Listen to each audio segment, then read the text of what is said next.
ఖుషి నువ్వు కనపడితే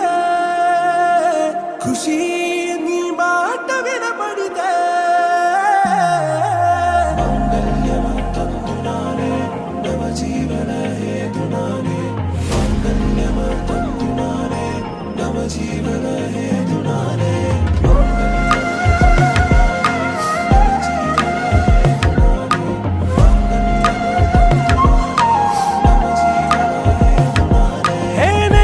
వెచ్చని వచ్చి విసిరినది వెచ్చని వెచ్చని వల ఏ ముచ్చటగా నన్ను గిల్లిగిచ్చినది కళ